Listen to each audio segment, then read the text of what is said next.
দেশের সরকারি চাকরিজীবীদের জন্য একটি স্মরণীয় দিন এসেছে।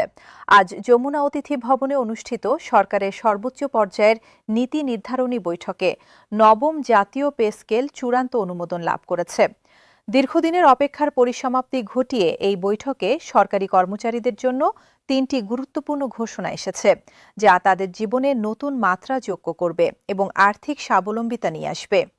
আজকের এই গুরুত্বপূর্ণ বৈঠকে প্রধান উপদেষ্টা পে কমিশনের কার্যক্রমের ধীরগতি নিয়ে তীব্র অসন্তোষ প্রকাশ করেন এবং কঠোর ভাষায় নির্দেশনা প্রদান করেন। তিনি সরাসরি প্রশ্ন তুলে বলেন, কেন এত দীর্ঘ সময় প্রয়োজন হল। প্রধান উপদেষ্টা উল্লেখ করেন, তিনি স্বয়ং পে কমিশন গঠন করেছিলেন এবং যাদের হাতে এই গুরুত্বপূর্ণ দায়িত্ব দেওয়া হয়েছিল তাদের দক্ষতা ও অভিজ্ঞতার প্রতি পূর্ণ আস্থা রেখে তিনি প্রত্যাশা করেছিলেন যে সর্বোচ্চ 2 থেকে 3 মাসের মধ্যে সমস্ত কাজ সম্পন্ন হবে। কিন্তু এই অপ্রত্যাশিত বিলম্বের ফলে মাঠ পর্যায়ে চাকরিজীবীদের মধ্যে গভীর হতাশা এবং তীব্র ক্ষোভ সৃষ্টি হয়েছে। প্রধান উপদেষ্টা গভীর উদ্বেগ প্রকাশ করে বলেন, অন্তর্বর্তীকালীন সরকারের প্রতি কর্মচারীদের অসন্তোষ প্রতিদিন বৃদ্ধি পাচ্ছে এবং এই পরিস্থিতি কোনো অবস্থাতেই গ্রহণযোগ্য নয়। তিনি দৃঢ়তার সঙ্গে নির্দেশ দিয়ে বলেন, আগামী 1 মার্চ থেকে নবম পে স্কেল অবশ্যই কার্যকর করতে হবে এবং তার পূর্বে অর্থাৎ 20 ফেব্রুয়ারির মধ্যে চূড়ান্ত গেজেট প্রকাশিত হতে হবে। প্রধান উপদেষ্টার এই স্পষ্ট ও কঠোর নির্দেশের পরিপ্রেক্ষিতে বৈঠকে উপস্থিত অর্থ উপদেষ্টা ড সালাহউদ্দিন আহমেদ তাৎক্ষণিক সম্মতি জানান এবং দ্রুত বাস্তবায়নের সুনির্দিষ্ট আশ্বাস প্রদান করেন। অর্থ উপদেষ্টা তার বক্তব্যে স্পষ্টভাবে জানান, প্রধান উপদেষ্টা যেহেতু 1 মার্চের মধ্যে নবম পে স্কেল কার্যকর করার দৃঢ় নির্দেশনা দিয়েছেন এবং এটি এখন জাতীয় অগ্রাধিকারের বিষয়ে পরিণত হয়েছে, তাই গ্যাজেট প্রকাশ এখন অবশ্যম্ভাবী। তিনি পূর্ণ নিশ্চয়তা দিয়ে বলেন, কর্মচারীদের মধ্যে বেতন বৃদ্ধি নিয়ে যে ধরনের অনিশ্চয়তা, বিভ্রান্তি এবং উদ্বেগ তৈরি হয়েছে তা দূর করতে আগামী 2 থেকে 3 দিনের মধ্যে অবশ্যই গ্যাজেট প্রকাশিত হবে। অর্থ উপদেষ্টা আরও জানান, দাপ্তরিক সমস্ত কাজ এবং প্রয়োজনীয় হিসাব নিকাশ ইতিমধ্যে সম্পূর্ণভাবে সম্পন্ন হয়ে গেছে। এই কারণে আগামী 18 ফেব্রুয়ারির মধ্যে গ্যাজেট প্রকাশ করা সম্পূর্ণভাবে সম্ভব এবং বাস্তবসম্মত বলে তিনি দৃঢ় আশাবাদ ব্যক্ত করেন। আজকের এই উচ্চ পর্যায়ের এবং অত্যন্ত গুরুত্বপূর্ণ বৈঠকে প্রশাসনের বিভিন্ন মন্ত্রণালয় থেকে প্রায় 70 জন অভিজ্ঞ ও জ্যেষ্ঠ সচিব অংশগ্রহণ করেন। বেতন বৃদ্ধি এবং পে স্কেল বাস্তবায়নের প্রশ্নে তারা অত্যন্ত ইতিবাচক, গঠনমূলক এবং সহায়ক মতামত প্রদান করেন। 70 জন সচিব সম্মিলিতভাবে এবং একযোগে জানান, একটি জাতীয় বেতন কাঠামো সংশোধন এবং নতুনভাবে প্রণয়ন করা অবশ্যই একটি জটিল, সময় সাপেক্ষ এবং দায়িত্বপূর্ণ কাজ। তবে তা সম্পন্ন করতে 2 থেকে 3 মাসের অধিক সময় ব্যয় করা কোনো অবস্থাতেই যুক্তিসঙ্গত বা গ্রহণযোগ্য নয়। তারা স্মরণ করিয়ে দেন, অন্তর্বর্তীকালীন সরকার গত জুলাই মাসে পে কমিশন গঠন করেছিল এবং তাদের কাজ সম্পন্ন করার জন্য 6 মাসের একটি নির্দিষ্ট সময়সীমা প্রদান করা হয়েছিল। তবে সচিবদের দৃঢ় প্রত্যাশা ছিল যে সর্বোচ্চ 3 মাসের মধ্যে গেজেট প্রকাশিত হবে।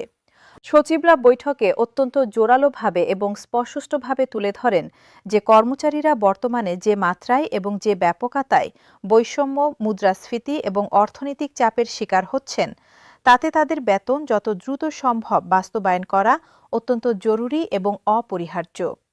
তারা বিস্তারিতভাবে জানান, অর্থনৈতিক দৃষ্টিকোণ থেকে সরকারি কর্মচারীরা বহুমুখী এবং বহুস্তরীয় সমস্যার সম্মুখীন এবং তাদের অনেকে গভীর ঋণের জালে আবদ্ধ হয়ে পড়েছেন। এই জটিল পরিস্থিতিতে তাদের অর্থনৈতিক সক্ষমতা এবং ক্রয় ক্ষমতা বৃদ্ধি করে নবম পে স্কেলের আওতায় সকল প্রকার সুযোগ সুবিধা প্রদান করা অপরিহার্য, যাতে প্রশাসন সচল, কর্মক্ষম এবং গতিশীল থাকে। সচিবরা দৃঢ়ভাবে মত প্রকাশ করেন যে পে কমিশনকে অবশ্যই তাদের এই অযাচিত বিলম্বের জন্য জবাবদিহিতার সম্মুখীন হতে হবে এবং দ্রুততম সময়ের মধ্যে সকল কার্যক্রম সম্পন্ন করতে হবে। আজকের গুরুত্বপূর্ণ বৈঠকে বিএনপির ভারপ্রাপ্ত চেয়ারম্যান তারেক রহমান উপস্থিত ছিলেন এবং তিনি সরকারি চাকরিজীবীদের পক্ষে অত্যন্ত দৃঢ় এবং স্পষ্ট বক্তব্য উপস্থাপন করেন। তিনি কোনো ধরনের দ্বিধা ছাড়াই বলেন, কর্মচারীদের এখন আর কোনোভাবেই অবহেলা, অবজ্ঞা বা অসম্মান করা যাবে না এবং তাদের প্রাপ্য সম্মান ও মর্যাদা নিশ্চিত করতে হবে। তারেক রহমান সুনির্দিষ্ট পরিসংখ্যান উপস্থাপন করে গুরুত্বের সঙ্গে উল্লেখ করেন, বাংলাদেশের সরকারি চাকরিজীবীদের প্রায় 1/3 হচ্ছেন নিম্ন আয়ের কর্মচারী এবং তারাই প্রশাসনের প্রকৃত ভিত্তি ও মেরুদণ্ড। এই বিশাল সংখ্যক মানুষের জীবনযাত্রার মান উন্নয়ন এবং আর্থিক নিরাপত্তা নিশ্চিত করতে অবিলম্ব বেতন বৃদ্ধি করে দ্রুততার সঙ্গে গ্যাজেট প্রকাশ করা অত্যাবশ্যক। তিনি রাজনৈতিক এবং নির্বাচনী প্রেক্ষাপট তুলে ধরে বলেন, সামনে যেহেতু জাতীয় নির্বাচন অনুষ্ঠিত হবে, তাই নির্বাচন শুরু হওয়ার পূর্বেই পে স্কেল সংক্রান্ত সমস্ত কাজ সম্পূর্ণভাবে সম্পন্ন করা উচিত এবং এটি হওয়া উচিত পে কমিশনের সর্বোচ্চ অগ্রাধিকার। তারেক রহমান আরও সতর্কতার সঙ্গে উল্লেখ করেন, নির্বাচনকালীন সংবেদনশীল সময়ে যদি পে স্কেল নিয়ে কোনো প্রকার জটিলতা, বিতর্ক বা অসন্তোষ থেকে যায়, তাহলে সরকারি চাকরিজীবীদের মধ্যে ব্যাপক অস্থিরতা এবং সন্তোষ সৃষ্টি হতে পারে, যা নির্বাচনের সুষ্ঠু, শান্তিপূর্ণ এবং নিরপেক্ষ পরিবেশ মারাত্মকভাবে ক্ষতিগ্রস্ত করতে পারে।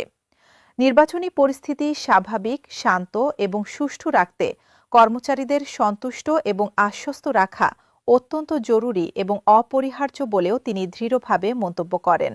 আজকের এই ঐতিহাসিক ও গুরুত্বপূর্ণ বৈঠকে পে কমিশনের পক্ষ থেকে সরকারি চাকরিজীবীদের উদ্দেশ্যে 3টি অত্যন্ত গুরুত্বপূর্ণ এবং যুগান্তকারী সুখবর ঘোষণা করা হয়েছে, যা তাদের পেশাগত জীবন, ব্যক্তিগত জীবন এবং পারিবারিক জীবনে সুদূর প্রসারী ও ব্যাপক ইতিবাচক প্রভাব ফেলবে বলে দৃঢ়ভাবে প্রত্যাশা করা হচ্ছে। প্রথম এবং অত্যন্ত উল্লেখযোগ্য সুখবরটি হল, সরকারি কর্মচারীদের দীর্ঘ প্রায় 1 দশক ধরে লালিত প্রত্যাশা এবং 2015 সাল থেকে বন্ধ হয়ে থাকা সিলেকশন গ্রেড এবং টাইম স্কেল পুনরায় চালু এবং পুনর্বহাল করার ঐতিহাসিক সিদ্ধান্ত গ্রহণ। বৈঠকে দীর্ঘ এবং বিস্তারিত আলোচনায় উঠে আসে যে, নতুন পে স্কেলে কর্মচারীদের বেতন কিছু পরিমাণে বৃদ্ধি পেলেও কর্মকর্তাদের বেতন থাকবে তুলনামূলকভাবে অনেক বেশি এবং উল্লেখযোগ্যভাবে উচ্চতর। এই অসম পরিস্থিতিতে সিলেকশন গ্রেড এবং টাইম স্কেল পুনর্বহাল এবং সংশোধন না করা হলে প্রশাসনের বিভিন্ন স্তরে ব্যাপক, গভীর এবং অগ্রহণযোগ্য বৈষম্য সৃষ্টি হতে পারে বলে গভীর আশঙ্কা প্রকাশ করা হয়। এই অত্যন্ত গুরুত্বপূর্ণ এবং সংবেদনশীল বিষয়টি মাথায় রেখে আজকের বৈঠকে পে কমিশনের chairman Zakir Ahmed Khan selection grade এবং টাইম স্কেল পুনরুদ্ধার এবং পুনর্বহালের যুক্তি, প্রয়োজনীয়তা এবং গুরুত্ব অত্যন্ত বিস্তারিত এবং তথ্যবহুলভাবে তুলে ধরেন।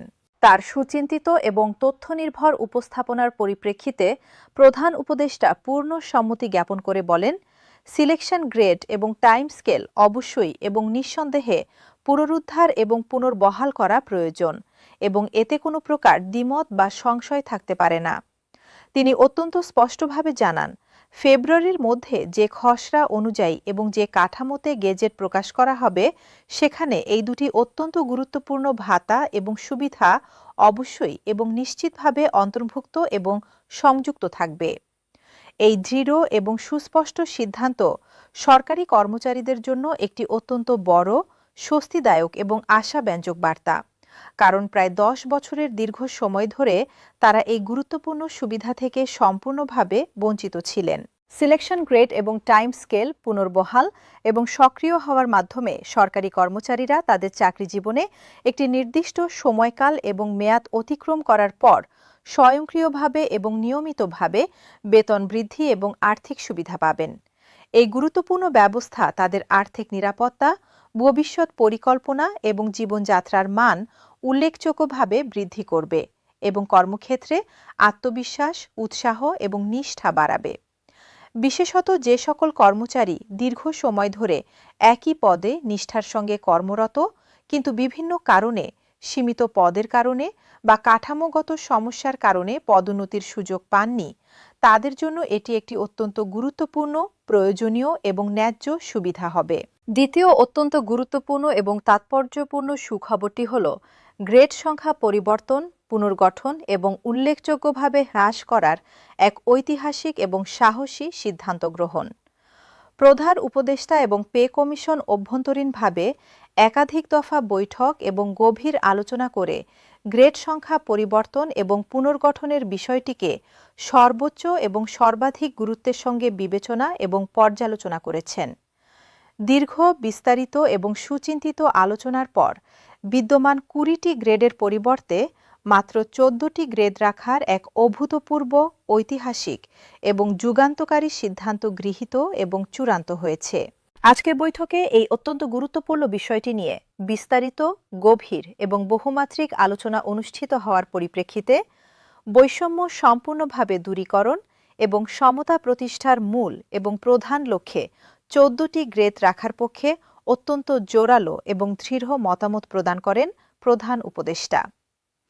তিনি তার বক্তব্যে গভীর উদ্বেগের সঙ্গে এবং সহানুভূতির সঙ্গে উল্লেখ করেন, সরকারি কর্মচারীরা বিভিন্ন সময়ে এবং বিভিন্ন ক্ষেত্রে নানা ধরনের বৈষম্য, অবিচার এবং অবহেলার শিকার হয়েছেন এবং অনেক যোগ্য কর্মচারীরই ন্যায্য পদোন্নতি থেকে বঞ্চিত হয়েছেন।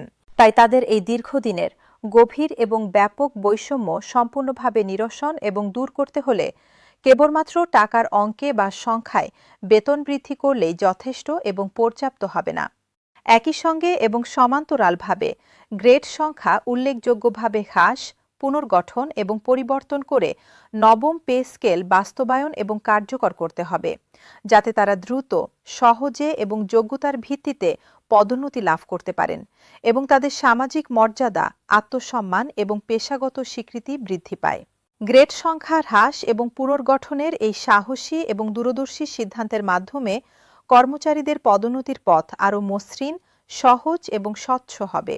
তৃতীয় এবং সবচেয়ে গুরুত্বপূর্ণ সুখবরটি হল সরকারি চাকরিজীবীদের জন্য বাড়ি ভাড়া ভাতা এবং চিকিৎসা ভাতার ব্যাপক ও আমূল পরিবর্তন। বর্তমান বাজার পরিস্থিতির সঙ্গে সামঞ্জস্য রেখে বাড়ি ভাড়া ভাতা মূল বেতনের ৭০% নির্ধারণ করার সিদ্ধান্ত গৃহীত হয়েছে, যা পূর্বে অত্যন্ত অপর্যাপ্ত ছিল। বিশেষ করে ঢাকা, চট্টগ্রাম এবং অন্যান্য শহরাঞ্চলে বসবাসরত কর্মচারীদের জন্য এই বর্ধিত ভাতা অসাধারণ স্বস্তি ও সুবিধা বয়ে আনবে। বর্তমানে শহরাঞ্চলে বাড়ি ভাড়া অত্যন্ত উচ্চ এবং পূর্ববর্তী ভাতা দিয়ে তা পরিশোধ করা প্রায় অসম্ভব ছিল। বাড়ি ভাড়া ভাতা মূল বেতনের ৭০% নির্ধারণ করার এই সিদ্ধান্ত চাকরিজীবীদের জন্য অত্যন্ত ইতিবাচক এবং স্বস্তিদায়ক। একই সঙ্গে চিকিৎসা ভাতা নির্দিষ্ট করে ৪,৫০০ টাকা নির্ধারণ করার গুরুত্বপূর্ণ সিদ্ধান্ত নেওয়া হয়েছে। বর্তমান সময়ে চিকিৎসা ব্যয় যে হারে বৃদ্ধি পেয়েছে এবং চিকিৎসা সেবার মূল্য যেভাবে আকাশচুম্বী হয়েছে, তার তুলনায় পূর্বের ভাতা ছিল একেবারেই অপর্যাপ্ত ও নগণ্য। নতুন এই চিকিৎসা ভাতা চাকরিজীবীদের নিজের এবং পরিবারের সদস্যদের চিকিৎসা খরচ বহনে উল্লেখযোগ্য সহায়তা প্রদান করবে। আশা করা হচ্ছে আগামী ২ থেকে ৩ দিনের মধ্যে যে নতুন গেজেট প্রকাশিত হবে, সেখানে এই বর্ধিত বাড়ি ভাড়া ভাতা ও চিকিৎসা ভাতার বিষয়টি সুস্পষ্টভাবে উল্লেখ থাকবে। চাকরিজীবী সংগঠনগুলো এই ৩টি সুখবরকে আন্তরিকভাবে স্বাগত জানিয়েছে এবং দ্রুত বাস্তবায়নের ওপর জোর দিয়েছেন। সংগঠনের নেতারা বলছেন, গেজেট প্রকাশের পাশাপাশি বাস্তবায়ন প্রক্রিয়াও দ্রুত সম্পন্ন করতে হবে। তারা আশা প্রকাশ করেছেন, ১ মার্চ থেকে নতুন বেতন কার্যকর হলে তা মার্চ মাসের বেতনেই প্রতিফলিত হবে। দীর্ঘ প্রতীক্ষার পর এই সিদ্ধান্ত আসায় তারা সরকারকে ধন্যবাদ জানিয়েছেন এবং দ্রুত বাস্তবায়নের আহ্বান জানিয়েছেন। সব মিলিয়ে যমুনা অতিথি ভবনে আজকের এই ঐতিহাসিক বৈঠক এবং সেখান থেকে ঘোষিত ৩টি গুরুত্বপূর্ণ সুখবর দেশের ২২ লক্ষাধিক সরকারি চাকরিজীবীর জন্য নতুন বছরের সর্বোত্তম উপহার হিসেবে বিবেচিত হচ্ছে। ১ মার্চ থেকে কার্যকর হতে যাওয়া এই পে স্কেল তাদের জীবনে আর্থিক সচ্ছলতা এবং কর্মক্ষেত্রে নতুন উদ্দীপনা ফিরিয়ে আনবে বলে দৃঢ়ভাবে আশা করা হচ্ছে। দীর্ঘ প্রতীক্ষার অবসান ঘটিয়ে এই ঐতিহাসিক সিদ্ধান্ত চাকরিজীবীদের মধ্যে নতুন আশার সঞ্চার করেছে এবং তারা এখন আগ্রহের সঙ্গে গেজেট প্রকাশের অপেক্ষায় রয়েছেন।